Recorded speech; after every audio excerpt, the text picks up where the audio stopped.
Bonjour à toutes et à tous, bienvenue pour ce 11e épisode de mes causeries au coin du web. Aujourd'hui, j'aborderai le thème cybernétique, digital et management. Je m'efforcerai de répondre à 3 questions. Comment qualifier la cybernétique, ce mouvement à l'œuvre tout particulièrement dans les années 30 et les années 40? Quel lien avec le phénomène digital et la sémiosis digitale évoquée dans le livre? Et enfin, pourquoi proposer une éthique du voyage à la fin de l'ouvrage? Avec quelle place pour des événements cybernétiques? Alors, quelques mots pour commencer sur le moment cybernétique, moment qui gagne à être mis en perspective avec l'histoire américaine, et en particulier l'histoire du XXe siècle.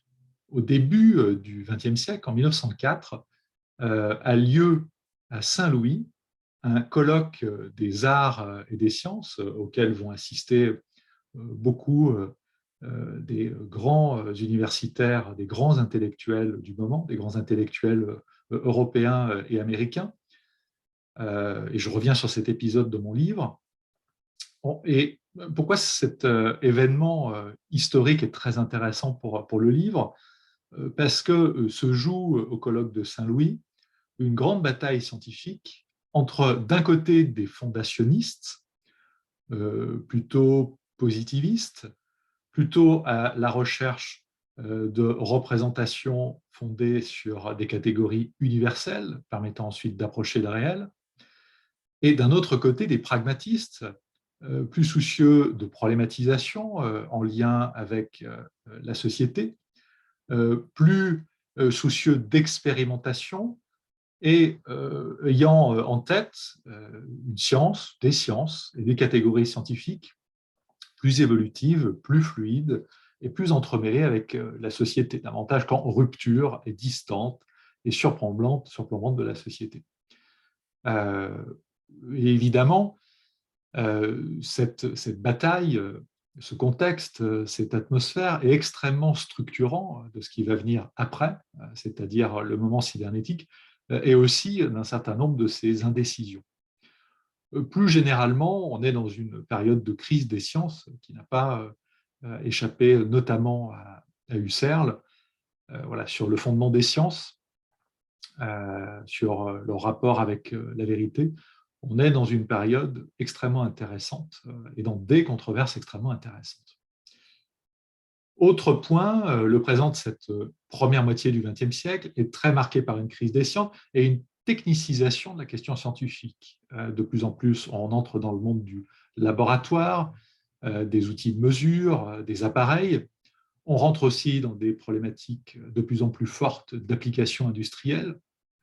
Et de façon générale, il y a une technicisation de la question scientifique qui n'a pas échappé notamment à Heidegger.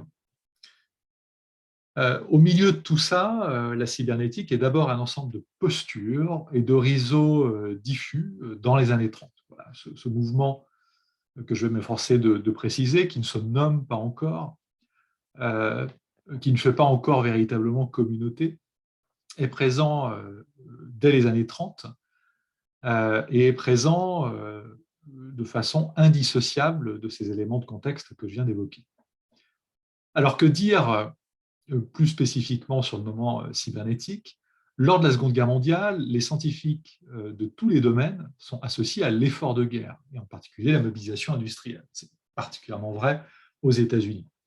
Une science appliquée et massivement financée par l'État américain sur des questions disciplinaires variées qui vont de la psychologie aux mathématiques, à l'anthropologie, à la biologie, en passant bien sûr par l'ingénierie, toutes ces problématisations étant extrêmement militarisées. Beaucoup de programmes de recherche, de chercheurs, de contrats sont financés par l'armée américaine sur des questions militaires, de balistique, d'armes atomiques, de psychologie militaire, etc., de production industrielle militaire. Il faut modéliser, traiter une quantité massive, gigantesque, inédite de données. pour les managers de l'État américain et les managers des entreprises américaines. Voilà, il y a vraiment une question sur une échelle inédite, et le changement d'échelle a dû aussi quelques changements de nature. Il faut automatiser, il faut guider et frapper de très très loin. On est dans des armes de plus en plus projetées, avec leur propre, de plus en plus cinétique et leur propre mode de locomotion. Il faut équiper les managers, tout ça pour gagner. Voilà, on est fortement guidé par une ontologie de l'ennemi. Plusieurs événements d'abord éclatés pendant les années de guerre, notamment à Mexico et à New York, préfigurent le moment cybernétique, vont regrouper des acteurs clés de ce qui va s'appeler la cybernétique. Les conférences de Massy, organisées par la fondation de Massy, en gestation par et dans les années de guerre, incarnent le grand moment cybernétique, et elles auront lieu entre 1946 et 1953 à New York, à l'hôtel Whitman. Alors, la cybernétique s'impose comme une science du contrôle et des automates autocontrôlés et contrôlants.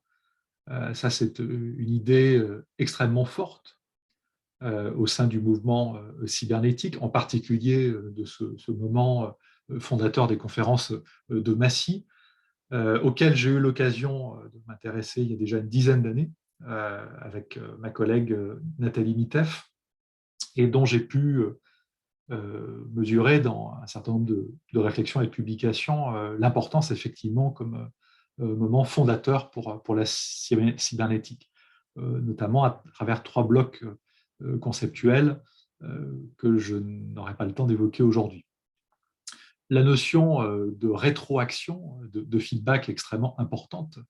On contrôle par rapport à un certain nombre d'objectifs prédéfinis et on ajuste le comportement de l'automate et du système par rapport à ces objectifs prédéfinis, par rapport à des comportements de l'environnement autour de ce système. Il y a des boucles de rétroaction et des mécanismes de rétroaction qu'étudie et performe la cybernétique. La cybernétique pose l'instabilité du monde comme un problème à comprendre et même à contrôler. On pourrait dire que de la même façon qu'il y a une gouvernementalité du monde, il y aurait une contrôlabilité du monde assez centrale pour les cybernéticiens. Évidente pour les sciences, les techniques et le management des années 20, la cybernétique n'est ni vraiment une philosophie, elle est prise dans une hésitation ontologique que j'ai retrouvée dans un certain nombre d'écrits, qu'on retrouve même d'un papier à l'autre, d'une présentation à l'autre dans les actes qu'a repris von Förster, des conférences de Massy, avec d'un côté une science qui serait plutôt une science de la conception, une science expérimentale, une science de l'expérimentation qui apprend par tâtonnement, par hésitation, et d'un autre côté, une science beaucoup plus ancrée dans une épistémée a priori, qui est beaucoup plus représentationniste. On sent cette tension que j'évoquais sur Saint-Louis, le colloque de Saint-Louis de 1904. On la sent particulièrement vivante, particulièrement présente, cette tension vers cette fracture. Elle n'est pas non plus une technique ou une logique technique, même si on peut évoquer un mouvement post-humain. On parle parfois de cyborg, ce monde humain de plus en plus équipé et de plus en plus historiquement, plus que métaphysiquement, de plus en plus indiscernable d'un point de vue humain, non humain. Voilà, c'est pas vraiment un courant philosophique. Il y a d'ailleurs peu de traces philosophiques dans les actes de Massy et dans un certain nombre d'écrits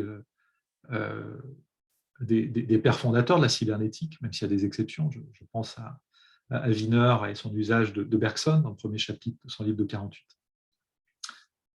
On peut peut-être dire que c'est une dimension d'un régime temporel. C'est quelque chose qui me paraît extrêmement intéressant, qu'on trouve notamment dans la préface de Pias, des Proceedings de Massy, avec cette idée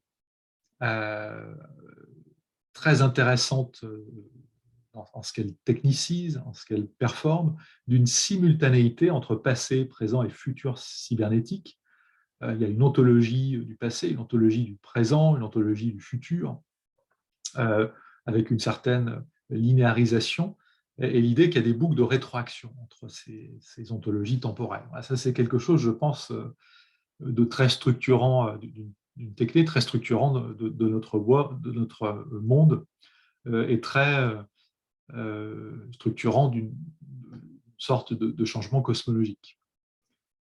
Que dire d'un lien qui est important entre le digital et le cybernétique, puisque dans mon livre et dans la grande rencontre, j'ai davantage qualifié le partenaire du management de digital ou digitalité, de cybernétique, pour des raisons dont je m'explique assez longuement dans le livre. Il y a un mouvement plus large au cœur du présent des années de guerre, ce présent beaucoup plus contemporain qu'on le dit. Il y a une épaisseur plus importante de notre présent qu'on le pense. La digitalité est ce que j'ai proposé d'appeler la sémiosis digitale, en référence à Peirce, sont le principal rencontré de mon récit, la cybernétique participant de cette digitalité et de cette nouvelle sémiosis, de cette nouvelle logique et de ce nouveau rapport au sens. Le rencontrer de notre présent est surtout une quête de l'équilibre.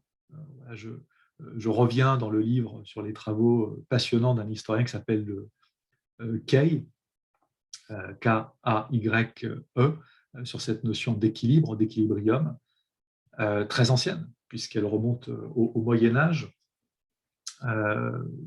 extrêmement occidentale, qu'on va retrouver dans l'idée plus cybernétique d'homéostasie, et qui est liée à un imaginaire finalement très ancien, mais toujours parlant dans le présent, ces années de guerre, et dans notre présent. Le contrôle rétroactif par rapport à des fins stables et prédéfinies, cette idée qu'on trouve dans une vulgate cybernétique, est également toujours présent. On équilibre l'espace et on équilibre le temps, passé, présent et futur, sont supposés, je l'ai déjà dit, ontologiquement distincts. Au passage, je me demande si nous avons quitté finalement les rives du Moyen-Âge. Avec la sémiosis digitale, le monde devient un vaste espace euclidien, instrumenté, intégré. Le management peut tendre vers une globalité et une digitalité. Tout est dataïfié et dataïfiable. La digitalité devient finalement l'événement du monde. Elle est le monde. Le monde devient tout entier un événement digital. Nos propres individualités et les techniques du quantified self l'incarnent aujourd'hui très bien, sont également de plus en plus l'événement de cette digitalité.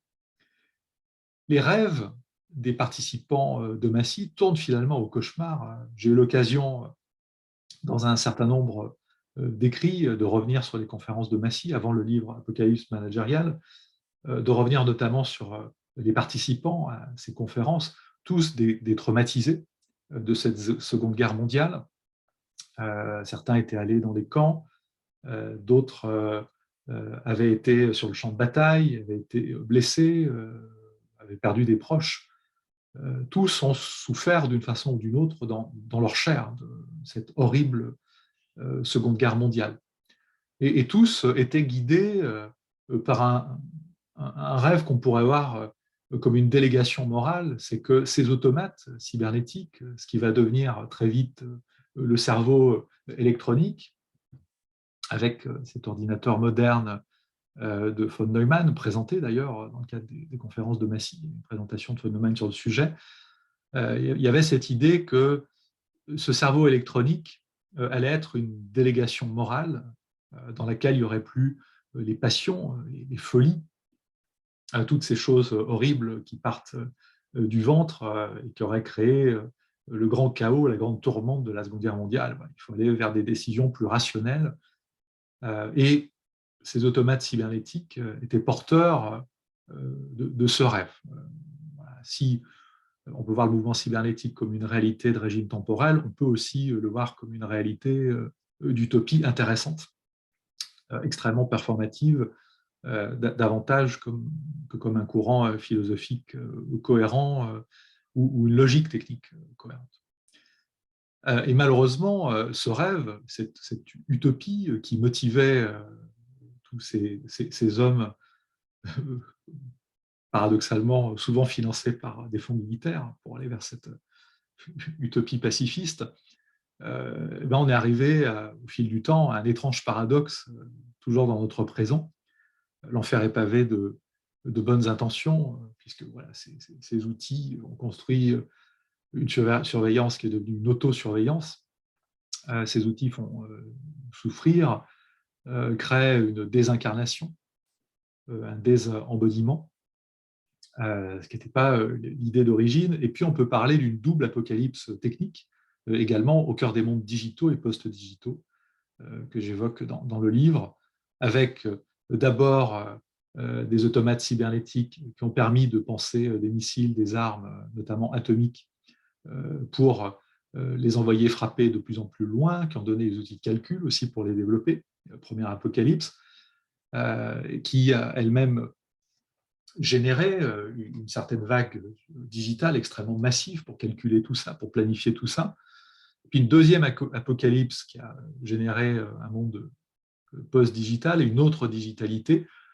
C'est le moment où les militaires se sont rendus compte que pour se protéger de ces automates qui peuvent partir de liens, s'autoguider, réagir, il fallait mettre des radars en réseau, il fallait mettre une intelligence en réseau, en particulier sur le sol américain. Tout ça a stimulé le passage de cerveaux électroniques individuels à des cerveaux électroniques de plus en plus connectés et le monde qu'on connaît qui est un monde beaucoup plus d'Internet. Donc il y a un entremêlement intéressant entre finalement ces investissements et ces logiques et ces mouvements militaires et le devenir même de la digitalité et des différentes vagues de la cybernétique jusqu'au mouvement plus large que j'ai essayé de saisir dans le livre sur la digitalité. Alors pourquoi une éthique du voyage? Pourquoi lier cette question de l'éthique du voyage à la question de la cybernétique et du digital? Je pense qu'aujourd'hui, il faut sortir de la logique de la solution, de l'expert, du système expert, très lié à une ou des utopies cybernétiques. Il faut penser et agir dans une forme paradoxale d'abandon. Et une fois qu'on a posé ça, cette importance de l'abandon, cette autre polarité, finalement assez peu présente dans les formes de management contemporain, il faut laisser s'installer des tensions génératives entre abandon, dérive, déambulation, flânerie, d'une part, et contrôle, équilibre, rétroaction, d'autre part. Il faut faire voyager le management, les managers et leur instrumentation. Il faut rêver, il faut être dans une exploration verticale par la rêverie, on parle notamment Bachelard. Il faut imaginer, il faut rencontrer, parfois dans un voyage immobile. D'où le nom d'éthique du voyage. Je pense beaucoup, je crois beaucoup dans cette subjectivation secondaire à l'événement, agoniste dans l'événement, liée à ce processus de voyage. Au passage, je ne suis pas trop d'accord avec, pour le coup, Deleuze, pour son propos sur le voyage dans son abécédaire. Deleuze qui, parmi les rares points positifs sur le voyage, voit la possibilité de confirmer une rêverie. Je pense que Deleuze a peu voyagé, peut-être à la différence de Foucault, et je pense qu'il ne voit pas, pour plein de raisons, à quel point le voyage peut être par lui-même une rêverie et peut s'inscrire également dans la logique nomade qui l'intéresse. Il y a beaucoup de moments immobiles, magnifiques, dans un voyage qui ont exactement le type d'intensité du nomade qu'il évoque. Et en tout cas, ce que je trouve très intéressant, c'est de penser le voyage dans cette générativité. Il faut toujours un peu avoir envie d'aller quelque part, mais en même temps, si on veut être dans l'ouverture du voyage, il faut cet abandon, ces détours, ces véritables détours, cette perte de soi-même pour aller davantage vers un soi-même. Il faut aussi peut-être laisser le contrôle devenir régulation. Et je terminerai en évoquant sur ce point le cas des hackers, qu'on présente souvent comme un chaos. Et je pense qu'il y a, en termes de gouvernance, d'éthique des hackers, des choses très intéressantes. Un hacker solitaire, voilà, je parle bien de hacker et pas de pirate informatique. Je parle du mouvement hacker, très lié au mouvement maker, tous ces gens qui bricolent ensemble du hardware ou du software, qui développent des solidarités pour le faire. Je pense qu'il y a dans les pratiques des hackers et dans l'éthique des hackers tout sauf le chaos. Il y a des régulations davantage que des contrôles. Un hacker solitaire, c'est un mauvais hacker. Dans des réunions du soir, un hacker qui cache son visage, ce n'est pas un bon hacker. Il sera invité à ne pas avancer de façon masquée. Souvent, les communautés de hackers sont ouvertes, elles participent et elles s'inscrivent dans un mouvement social. Elles participent à des hackathons, par exemple, plus grands, elles sont sur des infrastructures électroniques plus grandes. Par cette ouverture, elles se régulent aussi dans un mouvement extérieur. Donc, il y a la part de voyage qui m'intéresse, ou plutôt il y a la part d'abandon, de dérive, de déambulation, de flânerie chez l'hacker. On prend son temps. Mais en même temps, il y a bien des régulations, des formes de régulation. C'est un côté qui peut être très génératif. Et voilà, je trouve qu'il y a beaucoup dans les modes de refondation du management, ou plutôt de certaines formes de management, je trouve qu'il y a beaucoup à apprendre en allant observer, comprendre, expérimenter du côté des mouvements hackers les plus authentiques. Voilà, je vous remercie toutes et toutes pour votre attention.